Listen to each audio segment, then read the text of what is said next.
గోపూజకి గజపూజకి ఒక భేదం ఉంటుంది. గోవుకి పూజ చేసిన తర్వాత గోవు వెళ్ళిపోతుంది.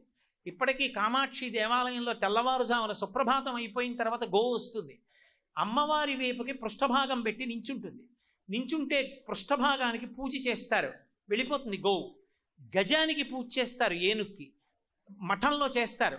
చేసినప్పుడు ఏనుగు పూజ చేయించుకుని వెళ్ళదు. ఏనుగు పూజ అంతా పుచ్చేసుకున్న తర్వాత జయఘోష చేస్తుంది. జయఘోష చెయ్యగలిగినటువంటి ప్రాణి మనుష్యుని తర్వాత ఏనుగు ఒక్కటే. ఏనుగు తొండాన్ని పైకెత్తి ఘీంకారం చేసిందనుకోండి, దాన్ని జయఘోష అంటారు. అందుకే ఈయన ఐశ్వర్యం ఎంత గొప్పది అంటే ఈయన ఇంటి ముందు ఏనుగులు నిలబడి అరుస్తూ ఉంటాయంటారు. విరాటపురంలో ధర్మరాజు గారి యొక్క గొప్పతనం చెప్పవలసి వస్తే ద్రౌపదీదేవి అంటుంది, ఈయన ఇంటి ముందు ఏనుగులు గుంపులు గుంపులుగా నిలబడి తొండములు ఎత్తి ఘీంకరిస్తే వాటి మదజల ధారల యందు మహారాజులు నడిచి వెళుతున్నప్పుడు ఒకళ్ళనొకళ్ళు ఒరుసుకుంటే ఆభరణములలో ఉన్న రత్నముల గుండ కింద పడితే అదంతా అందులో పడి జారుగా తయారైంది అంది. అంత గొప్పగా ఏనుగు తాను పూజ అందుకోవడమే కాదు, భగవంతుని ముందు జయఘోష చేస్తుంది. జయఘోష అందుకోవడానికి అర్హులెవరు అంటే ఒక్క శంకర భగవత్పాదులే. అందుకే శంకరాచార్యుల వారి అవతారం మొత్తం మీద శంకర భగవత్పాదులకు ఓటమి అన్న మాట లేదు. అందుకే ఎప్పుడైనా శంకర భగవత్పాదుల మీద భజన చేస్తే వారి నామం చెప్తే జయ జయ శంకర హర హర శంకర అంటారు. సాయంకాలం కామకోటి మఠంలో పూజ అంతా పూర్తయిపోతే శంకరాచార్యుల వారి యొక్క చందన పాదుకలు ఉంటాయి, చందనదారుగులోంచి చేసిన పాదుకలు. శంకరాచార్యుల వారి పాదుకలు పెడతారు పీఠం మీద. పెడితే ఏనుగొచ్చి ఆ పాదుకలను చూసి తొండమెత్తి ఘీంకారం చేస్తుందంటే జయ జయ శబ్దం చెప్పింది అని గుర్తు. అందుకే ఇప్పటికీ దేవాలయాల ముందు ఏనుగులు నిలబెట్టి ఉంచుతారు. దక్షిణ దేశంలో తమిళనాట, కేరళ రాష్ట్రంలో, కన్నడ దేశాల్లో చాలా ఎక్కువ. మనకి ఆంధ్రదేశంలో ఒక్క తిరుమల లాంటి క్షేత్రాలలో తప్ప పెద్ద పెద్ద దేవాలయాల్లో నిజానికి ఏనుగుల్ని దేవాలయాల ముందు ఉంచేటటువంటి స్థితి మనం చూడట్లేదు. కానీ తమిళనాట చూస్తే ఏ దేవాలయం ముందైనా నిలబడుతుంది. పైగా మీకు జంతువులన్నిటిలోనూ కూడా అది విష్ణువాలయం అయితే ఊర్ధ్వపుండ్రాలు పెట్టుకుని, శివాలయం అయితే విభూతి పుండ్రాలు పెట్టుకుని, అలా పెట్టుకోవడానికి వీలుగా విశాలమైన ముఖముతో కలిగినటువంటి భక్తిని ఆవిష్కరించేటటువంటి ముఖమున్న ప్రాణి ఏనుగు ముఖం ఒక్కటే. మీరు ఎక్కడైనా చూడండి, వైష్ణవ క్షేత్రాల్లో ఎంత పెద్ద పెద్ద ఊర్ధ్వపుండ్రాలు పెట్టుకుంటాయో, శైవ క్షేత్రాలకెడితే ఎంత పెద్ద పెద్ద విభూతి పుండ్రాలు పెట్టుకుంటాయో, పెట్టుకుని చక్కగా నిలబడి జయఘోష చేస్తాయి. జయఘోష చేసి ఊరుకోవవి. భగవంతుని మూర్తి ఉంటే భగవన్మూర్తికి, కామకోటి మఠంలో అయితే శంకరాచార్యుల వారి పాదుకలకి అవి చామరాన్ని అందుకుని తమ తొండంతో చామరం వేస్తాయి. అంటే పూజ అందుకుని పూజ చేసేటటువంటి ప్రాణి ఏనుగొక్కటే. గోమాతకి పూజ చేసినా గోమాత తిరిగి పూజ చెయ్యదు. ఎందుకు చెయ్యదంటే గోపూజ పరదేవతా పూజ, గజపూజ జంతు పూజ.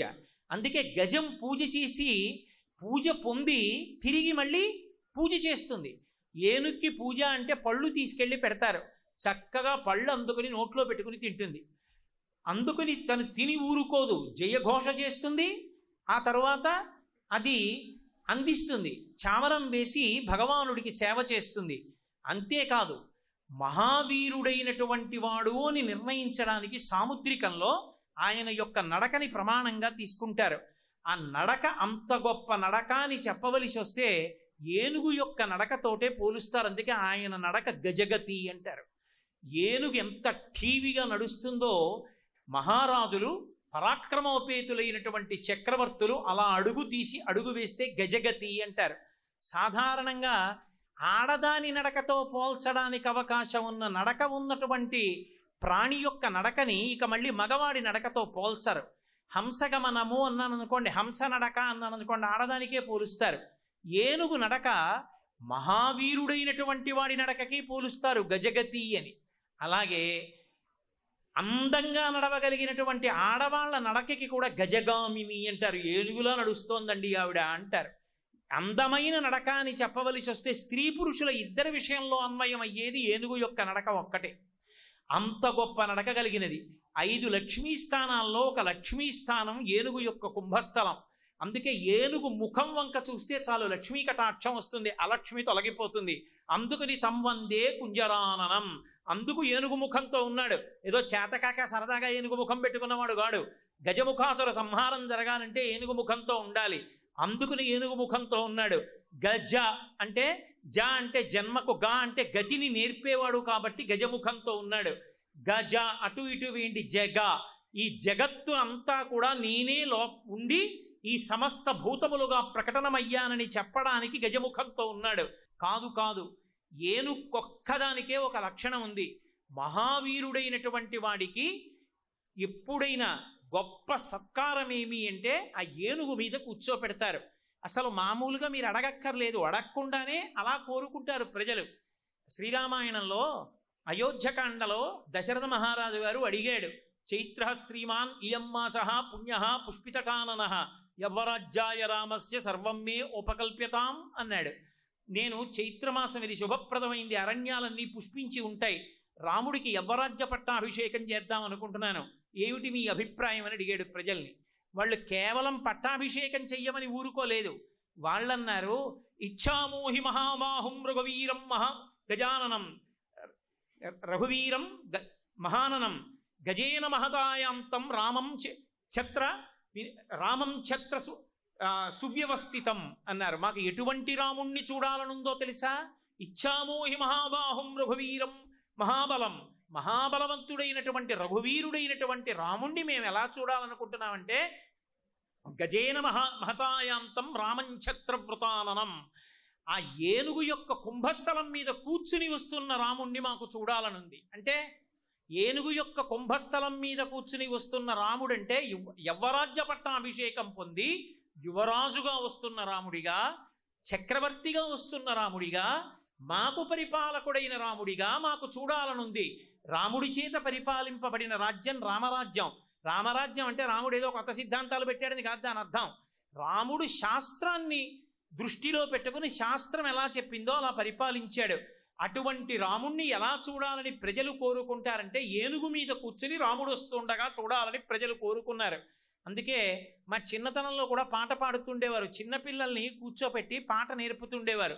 ఏనుగు ఏనుగు నల్లానా, ఏనుగు దంతం తెల్లానా, ఏనుగు మీద రాముడు ఎంతో చక్కని దేవుడు అంటే మేమందరం ఆ పాట పాడి తప్పట్లు కొట్టి మురిసిపోయేవాళ్ళం. అంటే ఏమిటి?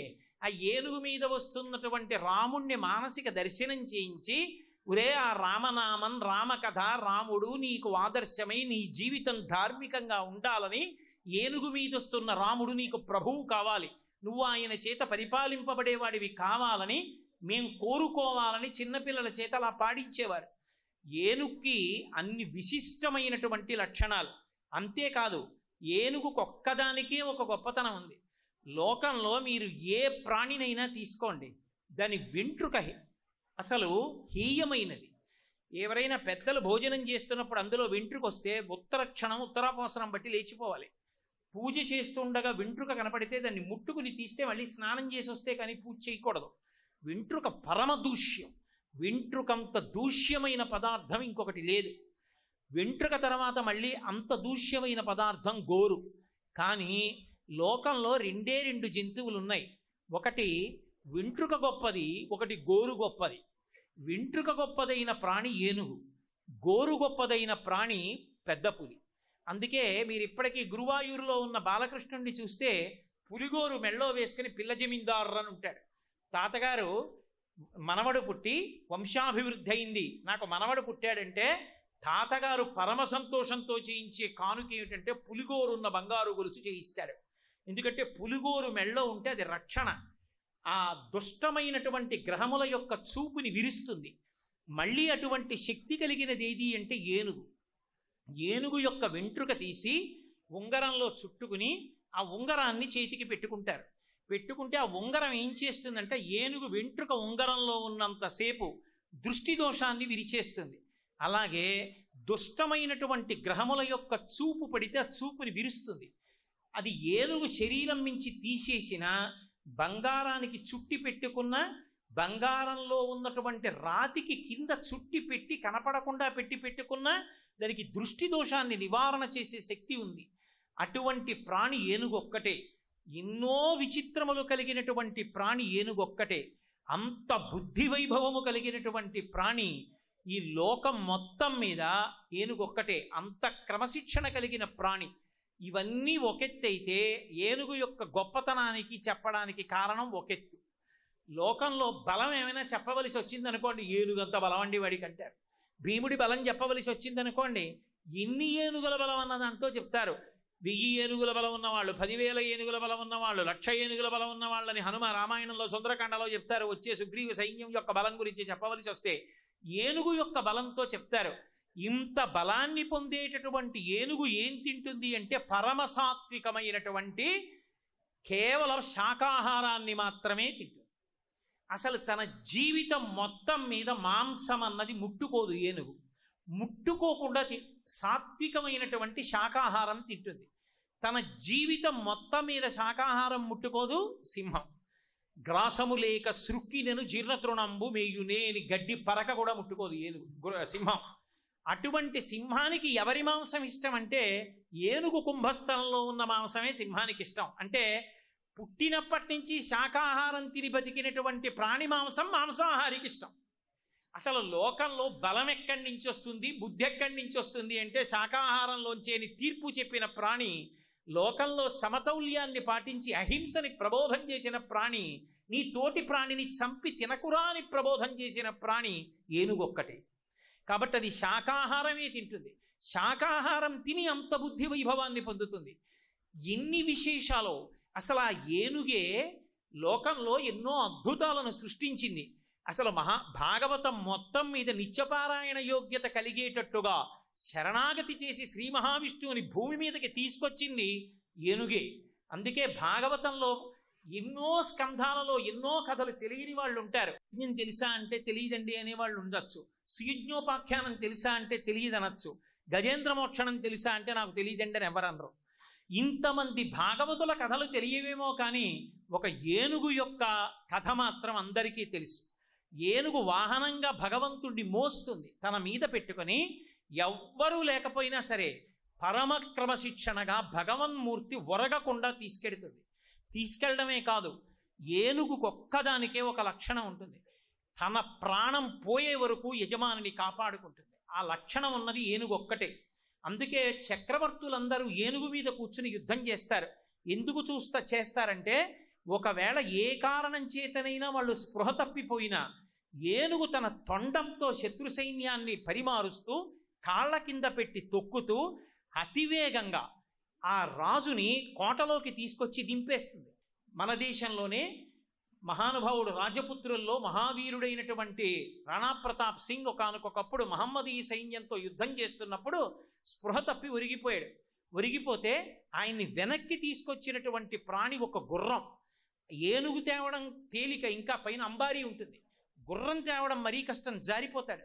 గుర్రం తన మీద పడిపోయిన రాణా ప్రతాప్ సింగ్ కింద పడిపోకుండా కాసుకుంటూ దౌడు తీసి అంతఃపురానికి తీసుకొచ్చింది.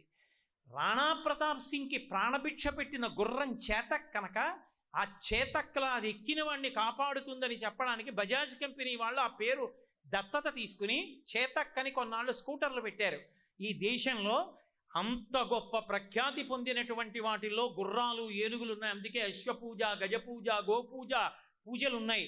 భగవంతుణ్ణి తీసుకొచ్చి నిలబెట్టి ఆ శరణాగతి ప్రతిరోజు ఉదయం పారాయణ చేసుకునే యోగ్యంగా తీసుకొచ్చిన ప్రాణి ఏనుగొక్కటే గజేంద్ర మోక్షణంలో. గజేంద్ర మోక్షణంలో ఒక్క పద్యం కూడా రాని వాళ్ళు లోకంలో ఎక్కడ ఉండరు. అంత గొప్ప ప్రాణి ఏనుగు. అసలు ఏనుగు దాని వైభవము అని ఒక ఉపన్యాసం చెప్పమంటే కొన్ని నెలలు చెప్పవలసి ఉంటుంది. అంత గొప్ప ప్రాణి. ఇన్ని గొప్పతనాలు ఉన్నటువంటి ప్రాణి తన కొరకు అని తాను చేసుకునేది కన్నా లోకం కోసం అది చేసేటటువంటి ఉపకారాలు అనితర సాధ్యమైనవై ఉంటాయి. శరీరానికి బలమన్నా ఏనుగే, బుద్ధిశక్తి అన్నా ఏనుగే, క్రమశిక్షణ అన్నా ఏనుగే. క్రమశిక్షణ అంటే ఇంకా ఎటువంటి క్రమశిక్షణ అంటే ఏనుగుది. మీరు అరుణాచలం లాంటి క్షేత్రాలకి, వెంకటాచలానికి వెళ్ళి చూడండి. ఏనుగు కదలకుండా ఉండలేదు. దాని తొండం ఊపుతూ ఉంటుంది, కాళ్ళు కదుపుతూ ఉంటుంది అటు ఇటు, ఆ పొట్ట ఊపుతూ ఉంటుంది. మామటివాడు సన్నగా ఉంటాడు. ఆ తీసుకొచ్చి అంకుశాన్ని దాన్ని ముందరి కాళ్ళ ముందు పెడతాడు. పెట్టి తను కూర్చుంటాడు పక్కన. కూర్చుంటే దానికి ఎంత క్రమశిక్షణ అంటే అది కాలిలా పైకెత్తుతుంది, వెనక్కిలా ఆడిస్తుంది తప్ప ముందుకి మాత్రం వెయ్యదంటే అంకుశం పెట్టాడంటే దాటద్దని గుర్తు, వెళ్ళదిగా వెనక్కి ఊపుతుంది. మీరు ఎప్పుడైనా చూడండి వెంకటాచలం అరుణాచలం లాంటి క్షేత్రాల్లో తిరుత్తని వెనక్కి ఊపుతుంది తప్ప ఇక ముందుకి వెయ్యదు. ఒక్కసారి కట్టడం అలవాటు చేస్తే ఏ ప్రాణికైనా మళ్ళీ దాన్ని కట్టాలంటే మీరు మళ్ళీ పరిగెత్తికెళ్ళి దాన్ని పట్టుకు తీసుకొస్తూ ఉండాలి, అప్పుడప్పుడు పారిపోతాయి కట్టిప్పగానే. ఒక్క ఏనుగు మాత్రం కట్టు విప్పేసినా సరే తన శాలలోకి తాను వెళ్ళిపోతే ఆ ఏనుగు ఇనప గొలుసుని మావటి ఎత్తి కాలుకి కట్టడం కష్టమని, బరువుగా ఉంటుందని తన కాలు తాను ముందుకు చాపి ఇనప గొలుసునెత్తి మావటి చేతికిచ్చి కట్టేయమంటుంది. తనని కట్టడానికి తానే గొలుసు అందిస్తుంది. భగవంతుడు మన చేత కట్టబడడానికి మనకి భక్తి పాశాలు అందించినట్టు ఏనుగు తనని కట్టే గొలుసు తానే అందించేసి అంకుశాన్ని దాటకుండా నిలబడుతుంది. క్రమశిక్షణ అన్న మాటకు మారు పేరు ఎవరంటే వినాయకుడు. ఈ దేశంలో క్రమశిక్షణ రావాలంటే వినాయకుడు యొక్క ఉపాసన జరుగుతూనే ఉండాలి. 10 మందిని క్యూలో నించోండ్రా అంటే నించోరు, వెనకవాడిని ముందువాడు దాటి వచ్చేస్తుంటాడు. ప్రతి చోట వినాయక విగ్రహాలు పెట్టి వాడలా ఇప్పటికే ఎటు చూసినా వినాయక నవరాత్రులు వస్తే వీధికి 4 పందిళ్ళు కనబడుతున్నాయి. వీధికి 50 పందిళ్ళు వచ్చే రోజులు రావాలి. వచ్చి వినాయక నవరాత్రి ఉత్సవాలు ఎంత బాగా జరిగితే, విఘ్నేశ్వరుణ్ణి ఎంత ఆరాధనా భావంతో మనం కొలిస్తే, పిల్లల దగ్గర నుంచి వృద్ధుల వరకు వినాయకుడికి నమస్కారం చెయ్యకుండా ఏ పని చెయ్యకుండా అలవాటు చేసుకున్ననాడు తమ్మందే కుంజరాననం. ఒక్క నమస్కారం చేస్తే చాలు, ఆయనకి ఇది ఇవ్వాలని లేదు. నమస్కారం అంటే ఇలా అంటే చాలు. ఈశ్వర 5 జ్ఞానేంద్రియాల్ని 5 కర్మేంద్రియాల్ని 11వదైన బుద్ధి స్థానాన్ని 11ంటిని మీ పాదముల దగ్గర సమర్పిస్తున్నాను అని ఒక్కసారి భంగిమ పెడితే చాలు, నేనున్నాను అని ఆదుకుంటాడు. అంతటి మహామూర్తి. అందుకే నీటిలో కొట్టుకుపోయే ప్రాణుల్ని కూడా ఏనుగే రక్షిస్తూ ఉంటుంది. ఏనుగు యొక్క క్రమశిక్షణ మీరు ఎప్పుడైనా చూశారో లేదో, ఎప్పుడైనా మావటి వాళ్ళని అడిగి చూడండి, చెప్తారు. ఏనుగు వెనక నుంచి వస్తోంది అనుకోండి, మీరు చూసుకోకుండా నిలబడ్డారనుకోండి, ఏనుగుకో లక్షణం ఉంటుంది. క్రమశిక్షణకి మారు పేరై అది కాలు పెట్టి తొక్కదు. దానికి తెలుసు తన కాలుతో తొక్కితే ఇంకా అవతలవాడి కాలు పనికిరాదని. తొండంతో తోస్తే ముందుకు పడిపోతాడని తెలుసు. అది చక్కగా చుట్ట పెట్టి ఎత్తి పక్కన దింపి వెళ్ళిపోతుంది. మీరు ఎన్నో చోట్ల చూడండి. ఏనుగుకి క్రమశిక్షణే కాదు, ఏనుగు చిలిపితనం కూడా అంత అందంగా ఉంటుంది. అసలు చిలిపితనం అంటే పిల్లల చిలిపితనం అంతా మీకు ఏనుగులోనే కనపడుతుంది. శృంగేరిలో నేను ఒకసారి చూశాను. ఆడవాళ్ళు పువ్వులు పెట్టుకుని వెళ్ళిపోతుంటే చటుక్కున చమత్కారంగా ఇలా వెళ్ళిపోనిచ్చి అక్కడ దాకా వెళ్ళాక ఇటు తిరిగి ఇలా పువ్వులు తీసేస్తుంది, కప్పులోంచి తీసి తన కుంభస్థలం మీద వేసుకుంటుంది. ఎన్ని చిలిపితనాలతో చేస్తుంటుందో, ఎంత చమత్కారంగా ఉంటుందో. అసలు దేవతాతత్వాల్ని చెప్పాలంటే ఏనుగుని అడ్డుపెట్టి చెప్తారు. కరిమింగిన వెలగపండు ధరణిని సుమతి అని. ఏనుగు వెలగపండు కానీ మింగిందా ఇక మళ్ళీ వెలగపండే బయటకు వచ్చేస్తుంది. తిన్నప్పుడు ఏ వెలగపండు తిందో బయటికి విడిచిపెట్టేసినప్పుడు అదే వెలగపండు. కానీ వదిలిపెట్టిన వెలగపండు విప్పి చూస్తే లోపలే ఉండదు, పైన డొప్పలాగే ఉంటుంది, గుజ్జు తినేస్తుంది. భగవంతుడు ఐశ్వర్యాన్ని ఇచ్చినా అలాగే ఇస్తాడు, తీసేసినా అలాగే తీసేస్తాడని చెప్పాలంటే ఉపమానం ఏనుగు తిన్న వెలగపండు ఒకటే. ఇంకా చమత్కారం ఏంటంటే చాలా పెద్ద పెద్ద వ్రతాలు ఏమైనా చేయవలసి వచ్చిందనుకోండి, అప్పుడు గోమయంతో పాటుగా ఏనుగు లద్దె తీసుకొచ్చి అలుకుతారు. అందుకే ఇప్పటికీ తిరుమలలో గజశాల దగ్గరికి వెళ్ళి కొంచెం ఏనుగు లద్దిస్తారు ఏంటని ఓ చిన్న పొట్లం కట్టుకు తెచ్చుకుంటూ ఉంటారు. ఎందుకని అడగండి.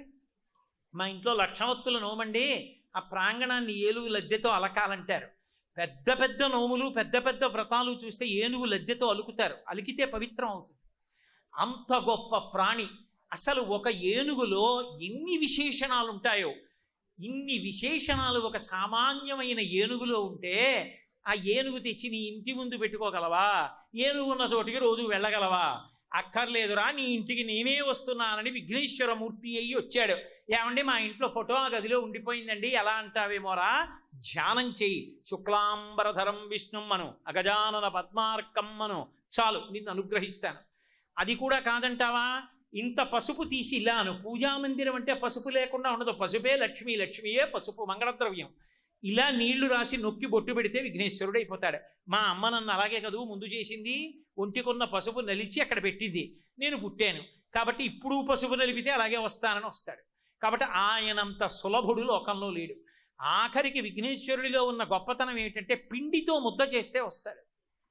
చలివిడి ఆయనకి నైవేద్యం పెడతారు, అదే చలివిడి ఇంత ముద్ద అక్కడ పెట్టి బొట్టు పెడితే విఘ్నేశ్వరుడు ఆవాహనం అవుతాడు. పైగా తెల్లగా ఉంటాడు కాబట్టి శుక్లాంబరధరం విష్ణుం శశివర్ణం, చంద్రుడి కాంతితో ఉంటాడు. చలివిడితో చేసినటువంటి విఘ్నేశ్వరుడు బాగుంటాడు కూడా శ్లోకం చెప్పుకోవడానికి. కాబట్టి ఎంతో అందంగా ఉంటాడు. ఇన్ని వైభవాలు కలిగినటువంటి విఘ్నేశ్వరుడి అనుగ్రహం పొందడానికి మనమంటూ చెయ్యవలసింది ఏమీ లేదు, ఒక్క నమస్కారం చేయడమే. ఎప్పుడో ఏడాదికి 9 రోజులు మాత్రమే చేసి మరిచిపోవడం కాదు. ఆ విఘ్నేశ్వరుణ్ణి మనసులో ఉంచుకుని ప్రతిరోజు ఆయనకొక్క నమస్కారం చేస్తే మహానుభావుడు మనకి ఉన్నటువంటి ఛిద్రములన్నీ తీసేస్తాడు. సర్వం శ్రీ ఉమామహేశ్వర పరబ్రహ్మార్పణమస్తు. స్వస్తి.